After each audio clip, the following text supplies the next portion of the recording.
नमस्कार आदाब, न्यू विदर्भ स्वदेशी न्यूजमध्ये आपले सर्वांचे स्वागत। बुलढाणा जिल्हा प्रतिनिधी सय्यद इरफान यांची रिपोर्ट।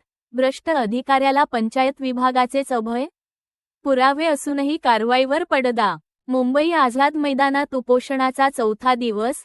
बुलढाणा जिल्हा धाड ग्रामपंचायतीमधील लाखो रुपयांचा महाघोटाळा, गायब केलेले सरकारी रेकॉर्ड आणि तब्बल 213 दिव्यांग बांधवांच्या निधीवर मारलेला डल्ला।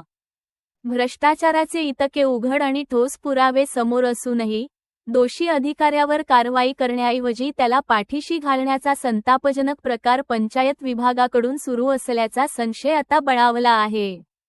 मिले सूर मेरा तुम्हारा तो भ्रष्टाचार बने हमारा, अशीच काहीशी मिलीभगत वरिष्ठ अधिकारी आणि भ्रष्टाचाऱ्यांमध्ये असल्याचा आरोप आता थेट जनतेतून होत आहे।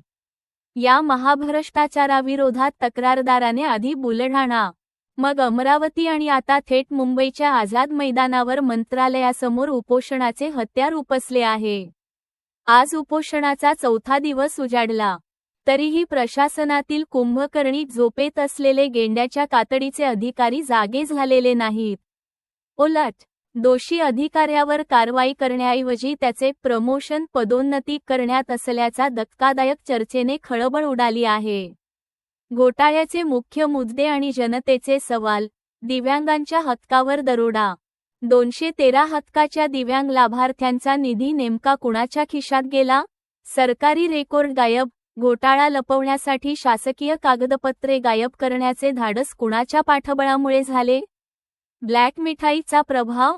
अमरावती ते थेट मंत्रालयापर्यंतच्या वरिष्ठ अधिकाऱ्यांचे या भ्रष्टाचाराला मूक समर्थन आहे का?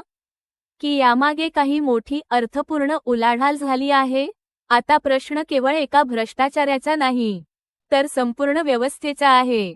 तक्रारदाराने न्यायासाठी आपले आयुष्य पणाला लावले आहे। आता पाहायचे हे आहे की गृहविभाग आणि शासन या भ्रष्ट अधिकाऱ्यावर फळ दाखल करून त्याला निलंबित करणार, की त्याला अजून शक्तिशाली करून प्रामाणिक जनतेच्या जखमेवर मीठ चोळणार? न्याय जिंकणार की भ्रष्टाशाही पुन्हा डोकेवर काढणार? याकडे आता संपूर्ण जिल्ह्याचे मंत्रालयाकडे लक्ष लागले आहे।